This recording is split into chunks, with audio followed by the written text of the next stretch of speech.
Y vamos a ver una entrevista de Nicolás Márquez, que, bueno, en realidad no es una entrevista, perdón. Vamos a ver un vivo de Nicolás Márquez que hizo en su canal, que primero fue censurado, fue dado de baja por YouTube, y luego lo hicieron de vuelta junto con Cristian Rodrigo Iturralde sobre qué es el nacionalismo católico. Así que vamos a verlo aquí. Este segundo vivo no fue censurado, así que esperemos que este vivo y este video que estoy haciendo yo tampoco. Así que, bueno, esperemos a ver qué mixturaron, qué texturaron, qué hicieron diferente en este vivo, Cristian y Nicolás, para que no los censure YouTube. ¿Qué tal, amigo? ¿Cómo les va? Muy buenas tardes. Yo soy Nicolás Márquez. Este es el primer programa del mes de febrero y esto nos lo debíamos porque un poco yo había hecho un video tratando de sintetizar o de explicar de qué se trata la nueva derecha, y a partir de ahí, desde mi punto de vista, afloran tres conceptos ideológicos, doctrinarios, tres filosofías políticas, llámenle como quieran. Una es el liberalismo, la otra el conservadurismo, la otra es el nacionalismo católico. Y para que nos ilustre sobre el liberalismo lo tuvimos a Venegas Lynch, que realmente fue muy gratificante, Miklos Lukács, como un referente indiscutible del conservadurismo, y mi queridísimo amigo Cristian Rodrigo Iturralde del nacionalismo católico, que además de ser uno de los... ¿Se escucha bien? Porque estoy con... acá. Entonces tuve que traer acá el micrófono. Y realmente, bueno, hubo un accidente, llamémosle así. Tuvimos la reunión con Cristian en una charla muy nutrida, muy masiva. Antes que nada, les quiero pedir a todos, por favor, los que nos están escuchando, que viralicen, que pongan likes, que manden super chat respecto de todo lo que le quieran preguntar a Cristian, que amplifiquen el video para poder llegar a la mayor cantidad de gente posible. Sé que mucha gente quería escucharlo y después no lo encontró el video. Y yo no puedo aventurarme si fue una mano negra o algún algoritmo que se dislocó.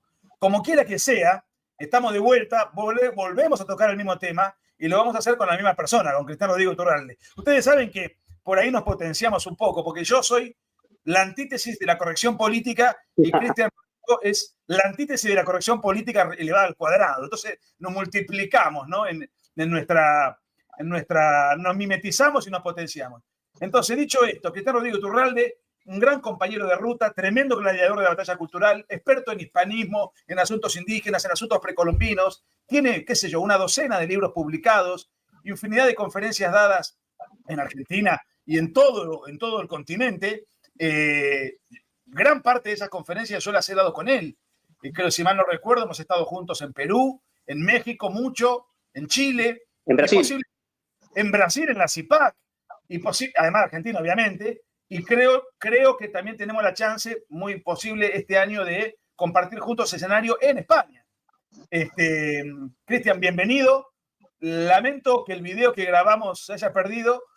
No sabemos, nunca vamos a conocer la causa, pero más allá de que podemos sospecharla, pero no podemos aventurarnos a afirmarla. Pero lo importante es que, bueno, vamos a hacer de vuelta esta conversación. Y yo te pido disculpas por molestarte otra hora para hablar de lo que ya hemos hablado, ¿no?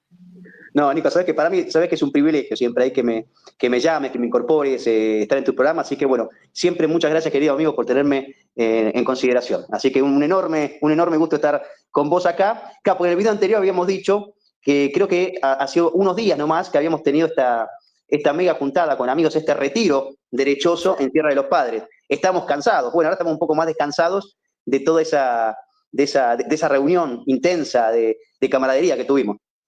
Sí, con mucha gente, con Agustín Laje, con Valerini, con muchos amigos, con Fijat, con Cámara, con Eric Harris. Fue una experiencia maravillosa. No la debíamos. Merecida, y hay que repetirla en algún otro lugar de la Argentina este año. Cristian, como el INADI no existe más, pongan likes, multipliquen que vale la pena todo aquello que vamos a hablar hoy. Va a ser por espacio de 1 hora. En Argentina hace un calor inaguantable, pero a pesar del calor estamos acá, gracias a Dios estamos acá, nada nos detiene. Solamente queremos contar con la colaboración de ustedes para llegar a la mayor cantidad de gente posible. Y antes de ir al punto, ¿qué es el nacionalismo católico? Para que ilustres un poco acerca de esta corriente de opinión que yo creo que estaba un poco apagada y recupera protagonismo en el contexto de esta simbiosis de expresiones que de alguna manera se amalgaman en Argentina y en muchos otros lugares en un nuevo frente de combate contra la agenda woke, que ahora ha sido denunciada por Milei en Davos, pero la palabra woke tomó protagonismo en los medios y en un sinfín de... Está de vuelta la palabra en la agenda política. Pero antes que nada, como ya cerró el INADI, como no tenemos más el INADI, quiero que me des tu opinión, antes de ir al punto, respecto de qué te pareció la marcha de la diversidad contra el fascismo, el racismo y no sé cuántas otras celebraciones que hizo el lobby de los disfrazados en concordancia con muchos otros sectores políticos partidarios, ¿no? Mira, Nico, esta invasión de VIH que tuvimos en Capital Federal, creo que fue claramente una marcha política opositora, ¿no? Esto creo que quedó bien claro. Y me parece que lo interesante de esta experiencia es que quede claro una vez más que al socialismo no le interesan las minorías, sino solo en cuanto a su utilidad política.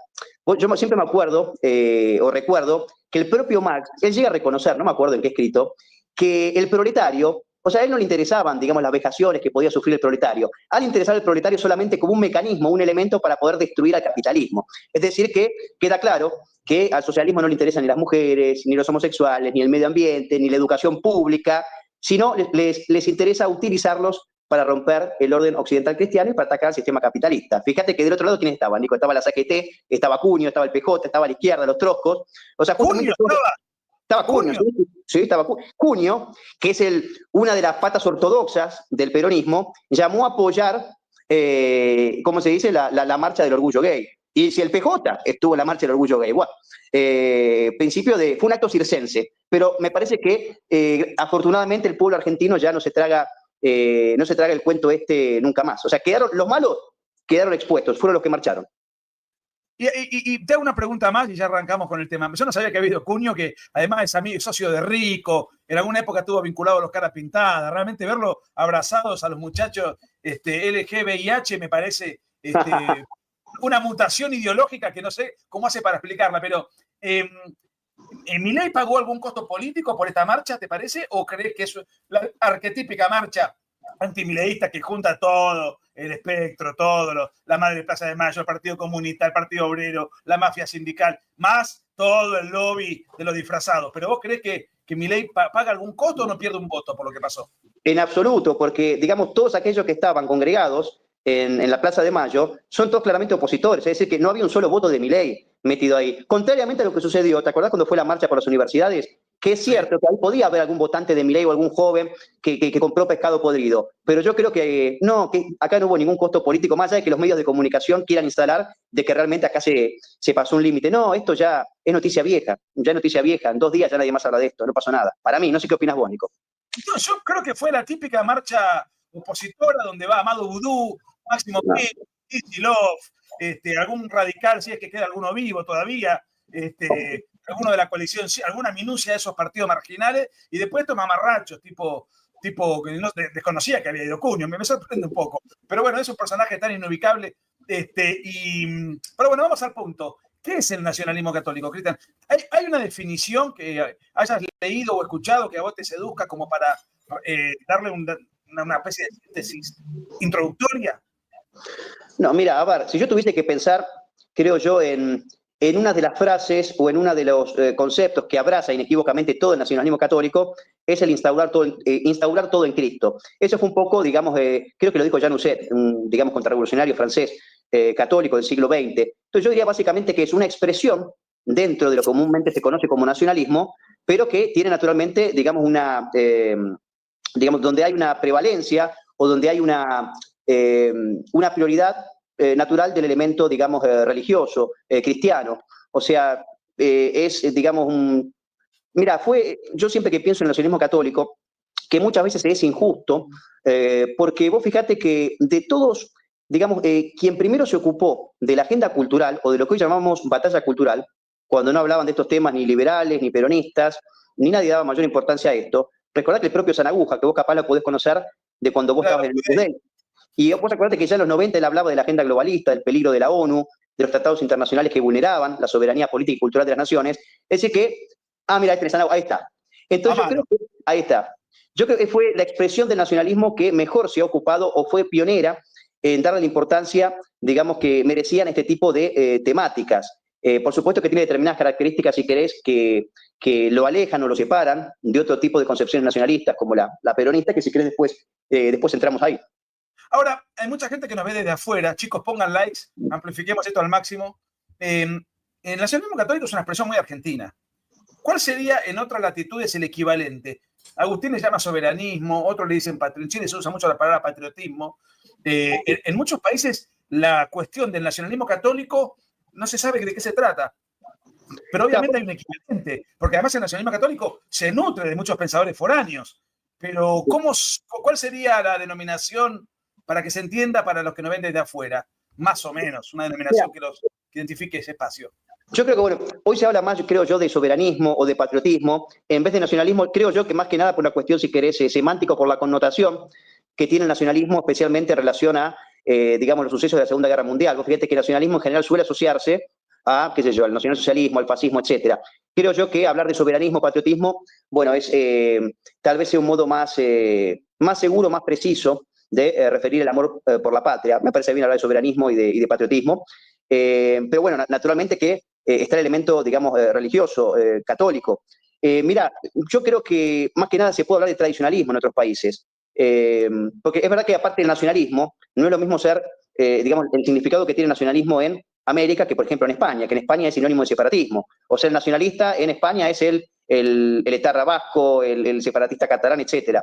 Pero yo te diría que, creo yo por lo menos, que sería, digamos, el tradicionalista, ¿verdad? En otros países. En otros países fuera del continente. ¿Por qué en el continente nacionalismo católico yo creo que es aplicable a distintos países? Y cuyos referentes, por ejemplo, qué sé yo, el nacionalismo católico, creo yo, el referente principal que tenemos como, digamos, internacional, político, si querés, diría yo que es Francisco Franco, ¿verdad? Ese es el principal referente que tiene el nacionalismo católico, a diferencia, tal vez, de otros nacionalismos.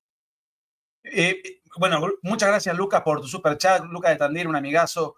Matías Iván Guzmán, siempre apoyando. Hola, muchachos. Creo hablar por la mayoría. Si Daniel nos puede poner el super chat en pantalla, mejor, pues yo no sé cómo se hace o después no lo sé sacar. Hola, muchachos. Creo hablar por la mayoría de los espectadores en afirmar que la marcha LGBT terminó consolidando el voto de Milei. Bueno, es una buena hipótesis. Por lo menos yo coincido en que no le quitó uno. Que no le quitó un voto, seguro. Pero fue realmente una cosa, un tren fantasma, ¿no? Ver a las madres de los terroristas montoneros y a las madres de los del ERP, cuyas organizaciones asesinaban a los homosexuales, verlo marchar ahí, ver al Partido Comunista que en sus respectivos países, cuando tenían el poder, mataban a los homosexuales, y con la bandera del Che Guevara que los encarcelaba en Cuba. Realmente, digo, estos tipos, fue un canto a la ignorancia, además de un rejunte mal pegado, mal formado, difuso. Pero bueno, vamos a volver al punto. Esta expresión nace en los años 30, por lo menos creo que ahí se originan los primeros pensadores que marcan esta corriente de opinión, por lo menos en Argentina. Mira, sí. No sé si con esa denominación, pero se llamaban revisionistas, no sé cómo, pero me parece que ahí empieza la playa de intelectuales que todavía continúa, pero tiene casi un siglo de vigencia esto, ¿no?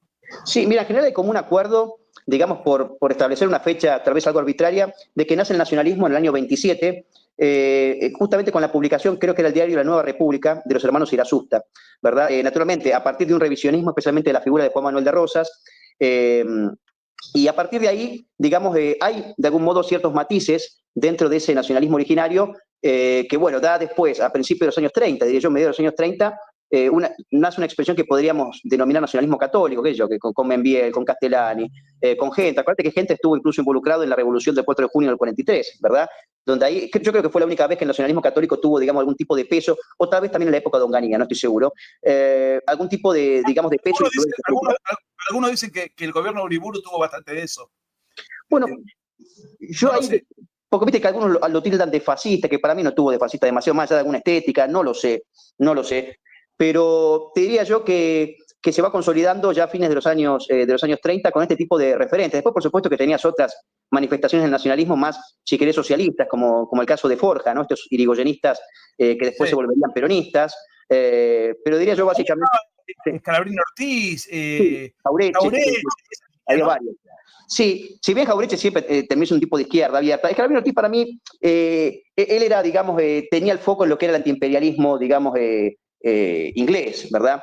Hacía foco en la cuestión económica, ¿no? En la cuestión de la independencia económica y la independencia política del país. Pero en cuestiones culturales, los tipos realmente no se metían demasiados, pero quienes daban una importancia, digamos, primordial a la cuestión cultural siempre fue el nacionalismo católico, como Zuleta Álvarez, que es un gran historiador, digamos, de todas las expresiones políticas de los 30 y de los 40, él le llama, creo que, restauracionistas o nacionalismo ortodoxo, o nacionalismo doctrinario. Esa es la palabra que utiliza Zuleta Álvarez. Les recomiendo este trabajo para que puedan con precisión detectar las características y la existencia de varios grupos nacionalistas en esos tiempos.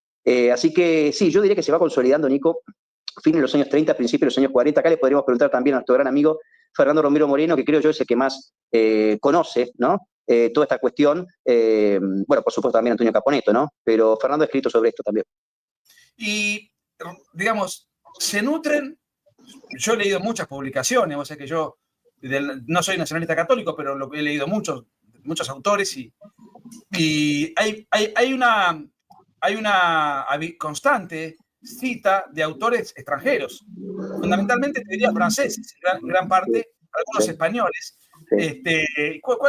¿Cuáles serían las influencias que vos creés más gravitantes que llegaron a estas playas del extranjero? Mira, yo te diría que de los contrarrevolucionarios franceses, bueno, ojo, también está Donoso Cortés, ¿no? Pero digo, del siglo XIX capaz está... Por eso hablé de españoles también. Sí, por eso de los dos. Lo tenés de Maestre, se me ocurre, Donoso Cortés. Después lo tenés a Juan Maurras. Pasa que ahí es, vos fíjate, una de las expresiones del nacionalismo que nacen a principios de los años 30 es la línea que después terminó siguiendo Enrique Díaz Araujo, que es la de los Irasusta, ¿no? Que los tipos son republicanos, maurrasianos, es decir, digamos, los tipos, yo te diría que más bien siguen una realpolitik, ¿no? Ellos no reniegan de la participación política dentro de un sistema democrático, ¿no? Por ejemplo, el nacionalismo doctrinario católico siempre consideró, digamos, en este sentido, que era, digamos, una desviación de la doctrina el participar políticamente de este tipo de sistema que consideraban intrínsecamente perverso. Ahora bien, los republicanos de Irasusta, los tipos participaban políticamente. Entonces yo te diría, sí, Maurras, Januzet, bueno, la verdad que hay varios, me estoy olvidando muchísimos, hay un montón de teólogos también. Vicente Massot, que en sus orígenes de juventud era nacionalista católico, el otro día en un reportaje dijo, hoy yo ya no me puedo denominar así, pero lo fue en su momento, él reconoce como su gran inspiración intelectual Maurras, ¿no? Que fue, para quienes no lo conocen, un pensador francés notable. Yo he leído libros de él, de primera mitad del siglo XX. Pero tenía la particularidad de ser un gran defensor de la Iglesia Católica sin tener fe. Él no creía en Dios. Dicen sus biógrafos que al final de sus días se convirtió, cosa que no lo sé porque no le conozco tanto la biografía, pero tenía la particularidad de ser un gran defensor de la cristiandad como concepto valórico, por los valores que tenía y lo que representaba una institución católica, la Iglesia, pero no por una cuestión metafísica o sobrenatural, ¿no? Sí, sino, digamos, consideraba el cristianismo como un ordenador social, digamos, básicamente en cuestiones de un ordenamiento social virtuoso, claro, de la sociedad. Pero claro, no tenía, ¿cierto?, esa cuestión. Bueno, y también por eso fue, y por otros asuntos creo que fue prohibida la Acción Francesa, que era su movimiento, no me acuerdo qué papa fue, pero que la prohibió. Ahí se generó, digamos, un problema entre los... Él estuvo excomulgado. Ah, llegó a estar excomulgado. No me acuerdo que lo habían excomulgado incluso. Mira. Sí. Bueno, quiero agradecer mucho a nuestro querido amigo Adrián Barceló de Uruguay, siempre apoyando. Genios acá también en Uruguay. Hubo una marcha contra Javier Milei, fue un fracaso, no había nadie. Bueno, acá hubo marcha, porque hubo movilización de micros y de buses y de políticos. Otra vez, don Gabo y su pandilla. Hola chicos, estoy feliz de volver a ver esta charla. ¿Qué opinan del padre Membiel? Por acá tengo otro libro de Membiel que se llama El progresismo cristiano. Como verán, me nutro mucho de eso, sin ser exactamente de esa riñón, pero las plumas que tienen y los temas que tratan son imprescindibles para formarte. Dice, Cuño mandó al frente a los que no fueron a la marcha diciendo que estos afirmaron que no fueron para no ganarse la antipatía de la sociedad. La verdad que Cuño, yo no sé cuándo habla en serio, cuándo tomarlo en broma. Es un personaje inubicable. Pero bueno, volviendo al punto. Te quería preguntar, viste que en el liberalismo vos tenés el palio libertario, el anarcocapitalista, el liberal clásico, el austríaco, el monetarista. Es como corriente de opinión dentro de una gran familia que tiene a su vez sus diferentes matices. ¿En el nacionalismo católico ocurre lo mismo o es algo muy homogéneo, muy doctrinariamente muy sólido, sin que haya, digamos, debates internos o corrientes de opinión interna?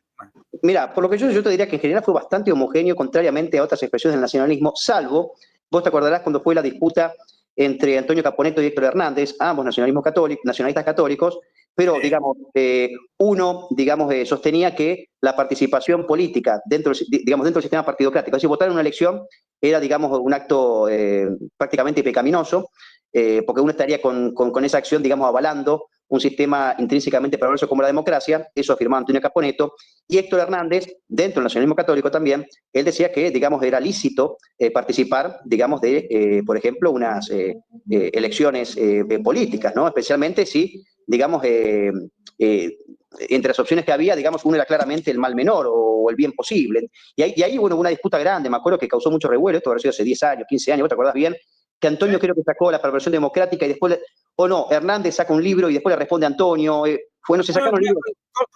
Mira, primero hubo una disputa con Becar Varela también. Con Becar Varela, pero Becar Varela, que es mucho más de mi palo, digamos, Becar Varela no es nacionalista católico, más, él fue el fundador en Argentina de Tradición Familiar Unida, cuya cabeza central es Plinio Correa Oliveira, que nace en Brasil, en San Pablo, ¿no?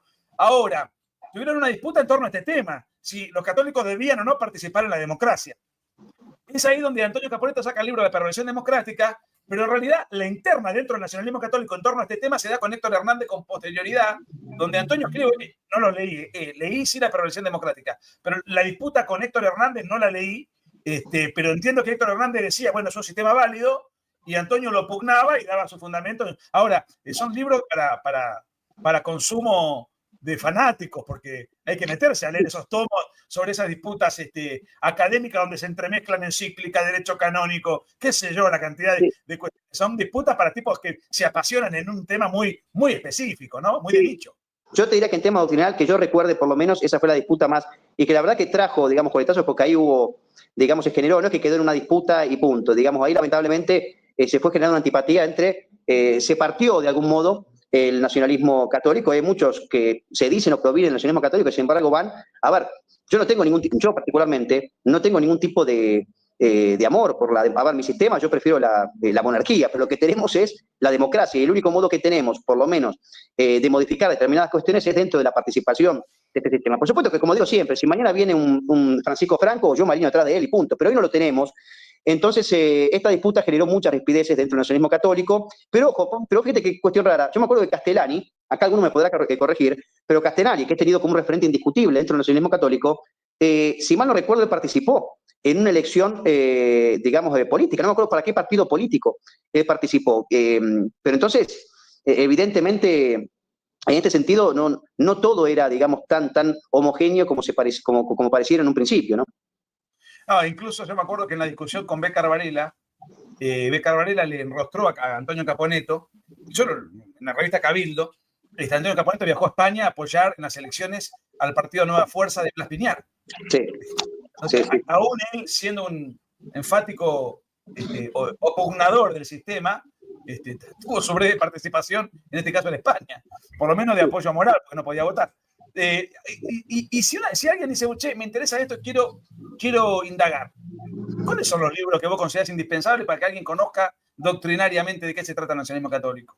Y pasa que ha tratado, déjame ver, un libro que trata exclusivamente sobre qué fue o qué es el nacionalismo católico estableciendo las diferencias, porque a ver, hay libros, el nacionalismo católico es que se ha abarcado tantos temas.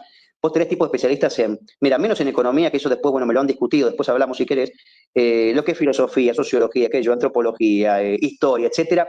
Lo ha abordado prácticamente todo el nacionalismo católico, así que hay muchos libros. Yo diría, por lo menos lo que yo me he formado, y creo yo que el nacionalista católico promedio se ha formado, son los libros del padre Sáenz, los libros también de Antonio Caponeto, del padre Curra Medrano, Membiel, Castellani, Jordán Bruno Genta, por supuesto, Carlos Saqueri. Bueno, hay muchos más, pero yo te diría que esos son algunos para mí de los referentes. Anzoátegui. El que tenía una pluma extraordinaria, para mí, notable. Coincídase o no con lo que decía, eso al margen, ¿no? Estoy hablando de la pluma. Era Aníbal D'Angelo Rodríguez. D'Angelo Rodríguez te hacía reír. Una cosa increíble, D'Angelo Rodríguez. Sí, sí. Realmente, yo leí un libro de él que se llamó Aproximación a la posmodernidad. Pero ya era un libro más con formato de libro. Las columnas en Cabildo, la revista Cabildo, eran de un humor, de una elegancia, de una finura y de una ironía y un sarcasmo que era realmente notable. Y te quería preguntar por eso, o sea, en los últimos 50 años, el gran órgano doctrinario ha sido una revista mensual, que fue la revista Cabildo, que nace en el 73, que tuvo diferentes interrupciones y que cierra en el 2017, creo yo, y nunca más apareció. Fue el órgano por antonomasia y en todo caso, después de que cerró, ¿hubo otros órganos de prensa que reemplazaron ese vacío intelectual o eso le generó un agujero al nacionalismo católico, el hecho de que la revista desaparezca del mercado, ¿no? Y pasa que la revista, sí, indudablemente, creo yo, fue el órgano principal. Yo tuve el privilegio de escribir en la revista Cabildo 2-3 años. En realidad me hizo por un acto de generosidad, Antonio, porque si vos veías las plumas que había ahí, evidentemente él quería, ayudar o promover a los más jóvenes. Por eso simplemente tuve algún espacio. Pero vos fíjate que sí, la gente que escribía ahí era realmente de primer nivel, de primer nivel. Y yo no me acuerdo exactamente cuándo es. Yo me acuerdo cuando era más joven y cuando salía la revista Cabildo, a ver, uno bajaba a ver si la tenía en el kiosco de diario, si la conseguía. Era muy lindo eso. Eso después se perdió, porque después, bueno, el tema de la revista física y todo fue, ya para el lado digital. Y yo no sé si después de que ya, esta última etapa de la Cabildo, ¿no? Con Caponetto ahí al frente, si después ha habido, por lo menos lo que te puedo asegurar es que de la magnitud y de la importancia de la revista Cabildo, no ha habido ninguna otra publicación. Capaz alguien me puede corregir, pero como la revista Cabildo, y tampoco he visto, pasa que tampoco ha habido un recambio generacional en el nacionalismo católico, sacándolo, por supuesto, de Antonio, siempre vigente, pero después yo creo que hay un poco, ¿cómo? No, yo me acuerdo de publicaciones complementarias, ninguna de la fuerza, qué sé yo, de la fuerza, no, con un nombre tan fuerte, tan afianzado como la revista Cabildo, pero Gladius era una revista. Patria Argentina, un poco también. Patria Argentina. La B1. ¿Te acuerdas de la B1? Del hijo de D'Angelo Rodríguez y de Pando, creo que era, ¿o no? De Pedro Mercado. Ah, de Pedro Mercado. Ah, bueno. Estaba más vinculada a la guerra antisubversiva esa revista. Sí, estaba más vinculado a eso. Después sacó, ojo, paralelamente a la Cabildo, si vos te acordás de Bernardino Montejano, del Instituto de Filosofía Práctica, donde se dictaban grandes cursos ahí, él sacó una publicación que no me acuerdo cómo se llamaba, y creo que no tuvo tampoco demasiada circulación, pero yo creo que después de la Cabildo, fue la máxima expresión para mí del pensamiento del nacionalismo católico. ¿Vos sabés que alguna vez hablando con Vicente Massot, que era muy chico, un adolescente, era el jefe de redacción de Cabildo en el año 73, está hablando 50 y pico años atrás, él estuvo 1 año, 2 años nada más. Era muy militante la cosa, la repartían a las 6 de la mañana en los kioscos ellos mismos. Una cosa era y competían con, por ejemplo, los liberales tenían la revista El Burgués, los zurdos tenían no sé qué otra. Bueno, era toda una cosa, una proliferación de revistas militantes donde había una notable, eran realmente cráneos intelectuales, cada uno en lo suyo, ¿no? Y se peleaban entre sí y era toda una guerrilla de cultura y de doctrina, muy brava. Pero lo que a mí me impresiona, y alguna vez se lo pregunté a Vicente, es que, por ejemplo, estamos hablando de la década del 70, que en donde Argentina estábamos en plena guerra civil, hubo 2 íconos del nacionalismo católico asesinados por la guerrilla, Jordán Bruno Ollenta y Carlos Aqueri, creo que con 1 o 2 meses de diferencia. O sea, en esa época, escribir en una revista no era un pasatiempo académico. Exacto. Te estabas jugando que te caguen a tiros y morir. Y le decía a Vicente, ¿por qué estabas metido en esto? Y porque tenía 17 años. Diciendo, no éramos conscientes de dónde estábamos metidos o de los riesgos que corríamos, ¿no? Pero me gustaría que nos cuentes brevemente de estos 2 filósofos asesinados por el marxismo, que no llevaban armas, que no pertenecían a las Fuerzas Armadas, que no mataban a nadie, que escribían libros y daban conferencias. Y fueron asesinados precisamente por oponerse fervientemente a la agresión subversiva que estaba padeciendo la Argentina. Bueno, esto lo pasa por... Sí. Perdóname, creo que se acaban de cumplir 50 años de sendas muertes y me parece que merecen un comentario, ¿no? Sí, completamente de acuerdo, Nico. Pero tal cual, estos 2 ejemplos que acabas de dar, de estos dos mártires de la patria, estos grandes patriotas, porque por mucho tiempo cierto sector del peronismo le ha querido bajar el precio al nacionalismo católico, y el nacionalismo católico ha tenido, o sea, mártires tipos que se la jugaban, o sea, los tipos fueron asesinados. Pasamos a saludar también a José Saqueri, un gran amigo, por si está escuchando este vivo, el hijo de Carlos Saqueri. Fíjate hasta qué punto tuvo y tenía influencia el nacionalismo católico, ¿verdad? En aquellos tiempos, y lo tuvo también después con posterioridad, tal vez más en la cuestión, si querés, cultural, de escritura, literatura, etcétera. Pero el nacionalismo católico, incluso en la revolución del año 43, como te decía, siempre ha sido parte fundamental el nacionalismo católico dentro digamos, de la historia argentina y de varios de los acontecimientos más, digamos, importantes. Porque, bueno, siempre ha habido cierta disputa entre el nacionalismo católico, que es profundamente antiperonista, y yo lo soy, tal vez, y, bueno, y cierto sector del peronismo autodenominado ortodoxo, o como se llame. Y ahí tenemos algunos amigos nosotros, Nico, por ejemplo, Lucas Carini y Pablo Dabli. A pesar de ser peronistas, nosotros los queremos, los admiramos. Pero bueno, sí, me acuerdo que había cierta disputa, pero estos dos casos que vos mencionás muestran hasta qué punto estos tipos se la jugaban, ¿verdad? Por eso el nacionalismo católico es muy importante para mí, para comprender un poco, digamos, las ideas políticas y los acontecimientos históricos que tuvo la Argentina, por lo menos en el último siglo. Ahora, el nacionalismo católico, ¿cómo digamos, qué es lo que prevalece? ¿La política o el aspecto religioso? No, o sea, ¿es un espacio religioso? ¿Es un espacio donde... ¿Cómo eran las reuniones? Cuando vos participabas de reuniones, de simposios, de conferencias, evidentemente la religión era un componente que estaba presente, pero ¿era algo que sobrevolaba o era el protagonismo? No, es prioritario. Es lo que debía, digamos, enmarcar todo el resto de los elementos. Por eso yo te mencionaba, digamos, no se me ocurrió nada mejor para sintetizar lo que es el nacionalismo católico que aquella concepción de Januzet de instaurarlo todo en Cristo. Es decir, todo el resto se debe dar por añadidura, pero siempre, por supuesto, sujeto a, digamos, los mandamientos, a los principios cristianos. Se le da, por supuesto, digamos, a la política, a la cultura, digamos, de importancia, pero fíjate acá la diferencia, por ejemplo, con los republicanos de Irasusta o del propio Enrique Díaz Araujo, que si bien la religión es un elemento importante, pero también prevalece, digamos, una concepción de, como te decía antes, de la realpolitik, ¿verdad? Un poco más maurraciana, si querés, de la participación que debían tener los ciudadanos para modificar el curso de aquello que creían que estaba desviado. ¿Y hasta qué punto la aparición de Francisco dañó al nacionalismo católico?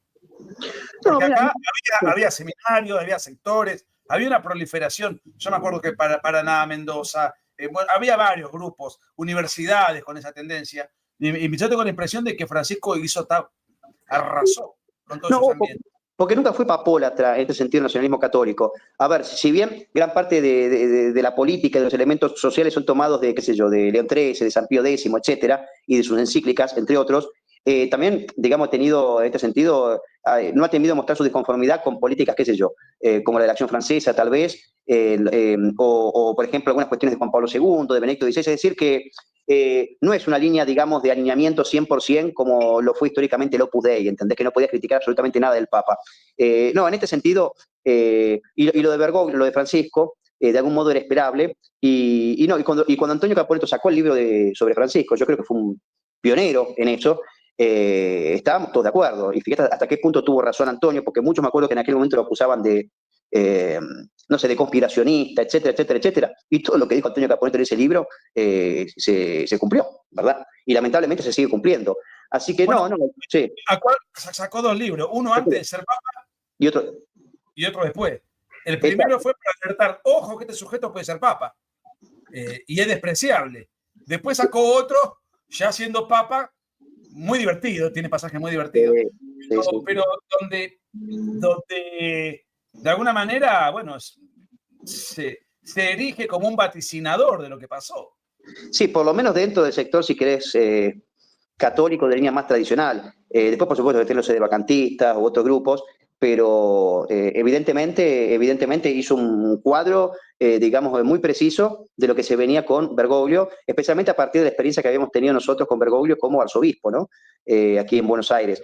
Así que sí, y en esto yo te diría que no se generó ningún tipo de quiebre, porque acá yo creo que todo el nacionalismo católico en general y otros sectores también, digamos, pensamos exactamente lo mismo. Ahora, Cristian, además de Victoria Villarroel, independientemente de la consideración o de la opinión que tengamos sobre ella, nosotros conocemos diputados, conocemos funcionarios del gobierno, no todos, algunos, pero son varios, que se han originado en el nacionalismo católico. En esto que se ha dado en llamar nueva derecha y asumiendo que el actual gobierno tiene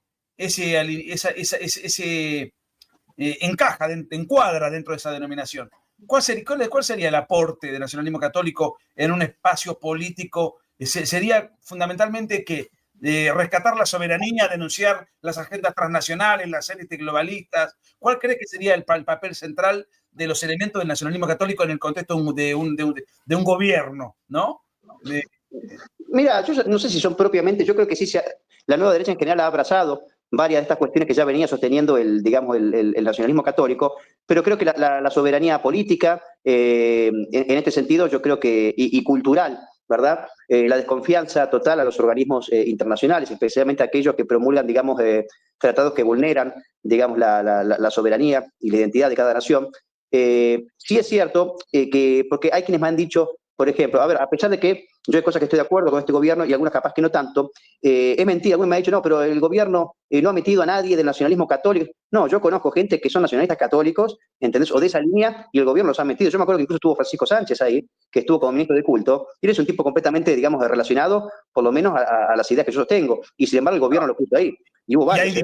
Hay diputados alineados. Exacto. No lo quiero mencionar, pero sabemos, lo que conocemos, o sea, que en ese sentido no ha habido, o sea, sería muy injusto decir que ha habido un prejuicio con personas que tienen un pensamiento, digamos, ligado al nacionalcatolicismo o qué sé yo, o tradicionalismo, etcétera.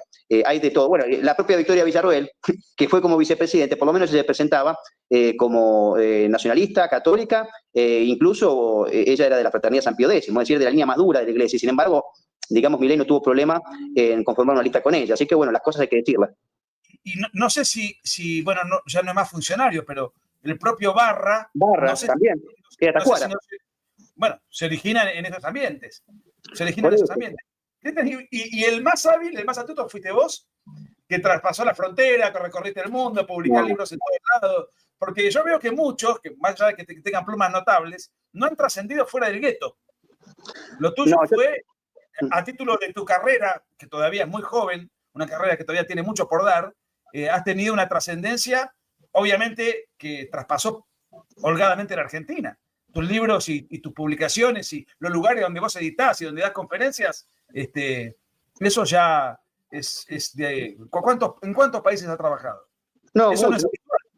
No, te agradezco, pero yo creo que acá tuvo una gran ventaja, porque vos y yo conocemos seguramente gente muy inteligente que capaz por no tener una difusión apropiada de sus trabajos, capaz no son conocidos. Yo creo que tuvo una gran, digamos, suerte en este sentido, de que también podía escribir algunas cosas bien, digamos, todo perfectible, pero también tuve, digamos, grandes amigos que me han ayudado a difundir mis trabajos, y eso me ha ayudado muchísimo. Y lo digo siempre, el primero sos vos, Agustín y tantos otros, que sin esa difusión que me abrió, digamos, un abanico de otra gente, saliendo un poco, si querés, del nicho más propio donde yo provengo, bueno, yo creo que eso también me ayudó a trascender fronteras. Es decir, es indudable que sin el apoyo de los amigos, tal vez en muchos lugares me conocerían mucho menos. Yo no quito mérito a cuestiones que he escrito. Yo creo que hay cosas que realmente son un trabajo de investigación serio.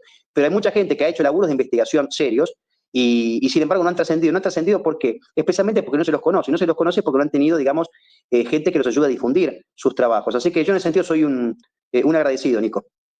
No, pero yo te agradezco la desmesura de tu concepto, pero si hay algo que yo siempre le critiqué al nacionalismo católico, y esto está por fuera de toda connotación conceptual, es que no tenían buen marketing. Las tapas remitían a imágenes de la Edad Media, cuadros emblemáticos o escenas. No era algo, y la realidad es que un libro, en un libro la tapa es más importante que el contenido, porque la tapa es lo que te seduce a comprarlo. Y en todo caso, ahí vas a conocer el contenido. El contenido puede ser excelente, pero si vos no lo sabés vender, no lo sabés promover, no sabés seducir, me parece que eso fue una gran falla. No, y aparte, Nico, y el modo de expresar las ideas, porque si vos estás con una prosa setentista o con una prosa de los años 40 y lo que vos querés hacer es apostolado o influir en las nuevas generaciones, bueno, indudablemente tenés que hacer alguna concesión en el lenguaje, te guste o no. Y yo creo que eso, me parece que eso le ha impedido, me parece a mí, a ciertas, digamos, personas del nacionalismo católico poder trascender. Porque, a ver, repito, si vos haces apostolado tenés que hablar en un idioma que la gente te entienda. Y, bueno, tal vez tuve esa, digamos, utilicé, digamos, esa forma para comunicarme y bueno, de ese modo capaz la gente comprendía de un mejor modo. Pero creo que sí, la cuestión estética es indudablemente importante en estos tiempos, atrae al lector, pero también el modo de comunicar. Fíjate, tanto vos como Agustín, cómo la pegaron con el libro. Pero más allá del libro, era el modo, yo creo que la mayor notoriedad la dieron ustedes, por ejemplo, en las entrevistas que tenían, donde ustedes de un modo muy claro a todo el mundo, digamos, todo el mundo entendía, comprendía. En cambio, si vos bajabas, digamos, conceptos muy técnicos que dejara fuera gran parte de la población, bueno, no hubiera sido, digamos, no hubiera influido tanto. Y bueno, a mi entender eso es un poco lo que le ha impedido a muchas plumas del nacionalismo católico trascender, ¿no? Una cuestión de estilo, creo yo. Quiero decir acá una cosa, alguien dice, no sé si me lo dice a mí, te lo dice a vos, o hay peleas internas dentro del chat, pero alguien dice, a tu amigo Biondini no lo nombras. Si lo dice por mí, quiero decir que no solamente no, por mí lo debe no decir. tuve afortunadamente el disgusto de conocer, no sé, o sea, yo nunca tuve el disgusto de conocer ni al hijo, ni al padre, y ambos imbéciles, porque así los considero, el padre disfrazado de soldado alemán, un tipo que realmente parece uno hasta lo ve y duda de si es una persona que está en sus cabales, pero ambos me han bloqueado después de haberlos basureado en sus desopilantes posteos en Twitter. No, porque la gente a veces confunde todo. Cristian, ¿te quedó algo por decir? Se nos fue la hora, son las 9 de la noche, hace gran calor, la gente tiene que ir a comer. Este programa era un programa pendiente, había sido censurado, tal vez. Y me parece que era un acto de injusticia no rehacerlo y no incluirlo dentro de esta trilogía que yo traté de hacer con 3 grandes referentes, cada uno a su manera y con su propia escuela de su bagaje doctrinario de pertenencia. ¿Te quedó algo por comentar, Cris, querido? Claro, yo a diferencia de ellos dos, la verdad que has traído tipos, referentes indiscutibles, ¿no? De tanto el conservadurismo como el liberalismo. Yo no soy digamos, un referente doctrinario, sin embargo, yo aporto desde mi experiencia como militante dentro del nacionalismo católico. Lo que yo, digamos, recomiendo a aquellos que quieran, digamos, profundizar en el tema, que sigan los trabajos de Fernando Romero Moreno. Él sabe distinguir muy bien las etapas, las modificaciones, las internas, los movimientos, los referentes. También el libro de Zuleta Álvarez, que habla de todos los movimientos nacionalistas que ha habido a partir de la década del 30 en adelante y sus diferencias, características, rasgos. Así que eso es lo que podría decirles como para profundizar un poco más, con mayor precisión este tipo de temas. Pero no, Nico, básicamente agradecerte la invitación y a la gente que nos estuvo mirando. Y si acá un calor, pero es terrible hacer este vivo porque yo tengo aire acondicionado solamente en mi cuarto y yo estoy acá abajo, no tengo aire acondicionado y es terrible el calor, hermano, te mata, te mata. Bueno, sí, entonces te vamos a dejar en paz, como se dice en misa. Cristian, 1.000.000 de gracias, te quiero mucho, te mando un fuerte abrazo y en cualquier momento volvemos a hablar de algún otro tema de coyuntura, pero me parecía importante dedicar un programa entero a este asunto, porque se lo habíamos dedicado al liberalismo, se lo habíamos dedicado al conservadurismo, no dedicárselo al nacionalismo católico me parece un acto de injusticia. Y quién mejor que vos, a quien tanto admiro y tanto aprecio a nivel humano, para que nos cuentes tu experiencia y nos cuentes, además venís fuiste formado en ese ambiente, me parecía que eras la persona indicada. Sí, lo agradezco, yo siempre agradezco la formación y como sabés, a pesar de que, bueno, lamentablemente, digamos, no de mi lado, pero yo creo que ha habido cierto, digamos, corte de relación del otro lado. Por ejemplo, yo le tengo un gran aprecio a Antonio Caponeto, que él dedicó, digamos, muy generosamente su tiempo, dispuso para acercarme lecturas, para enseñarme. Y bueno, uno después va teniendo algunas diferencias en algunos temas, pero uno siempre tiene que ser, me parece a mí, agradecido con aquellos que tanto le aportaron a uno. Así que agradecido con eso, bueno, y después, por supuesto, cada uno va conformando su propio pensamiento, su propia estrategia, ¿no? Así que eso, Nico, yo te agradezco el espacio. Bueno, tomate un buen whisky con hielo y prende el aire. Sí, boludo, olvídate. Si La Plata está irrespirable, no me quiero imaginar Buenos Aires. Gracias, no, Cristian, querido. Abrazo chao, enorme. Chao, hermano, gracias. Y gracias a todos los que estuvieron del otro lado ayudándonos y haciéndonos el aguante. Nos vemos mañana pasado, bueno, no sé, pero vamos a seguir en esta catarata de hacer no menos de 3, 4 videos por semana para estar en contacto permanente con ustedes, abarcando temas de coyuntura, temas de doctrina, temas diversos, en este espacio en donde buscamos entretenernos y al mismo tiempo aprender.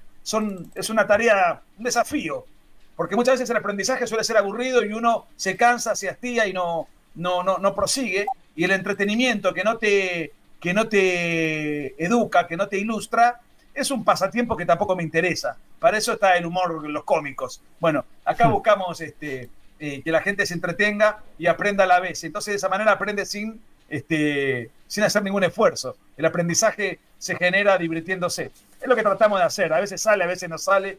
Pero bueno, gracias de todos modos por la compañía. Nos vemos a la brevedad. ¡Chao! Bueno, hasta acá entonces con esta charla, este vivo, este live de Nicolás Márquez con Cristian Rodrigo Iturralde hablando un poquito del nacionalismo católico. Un video que, como les dije al principio, había sido censurado en su primera edición. La primera vez que hicieron el vivo fue dado de baja por YouTube y después lo repitieron, lo hicieron de vuelta. Y sí, tiene razón, estos días hace bastante calor acá en Argentina. De hecho, bueno, hoy llovió, ayer y hoy llovió, pero la humedad aumentó, con lo cual la sensación térmica es más o menos similar. Lo bueno es que se puede respirar un poquito. Pasamos de temperaturas de 38-40 grados a temperaturas de 32, pero con humedad. Así que estamos un poquito mejor de temperatura, pero bueno, la humedad igual está pegándonos fuerte. Más en estas zonas de Córdoba, Santa Fe, Buenos Aires. Hasta acá con el live. Hasta acá con el vivo de Batalla Cultural, el programa número 145. Espero que lo hayan disfrutado. Nos vemos mañana para otra edición, el 146. Abrazo grande para todos. Buen inicio de semana. Que tengan una gran semana. Y nos estamos viendo en la próxima oportunidad.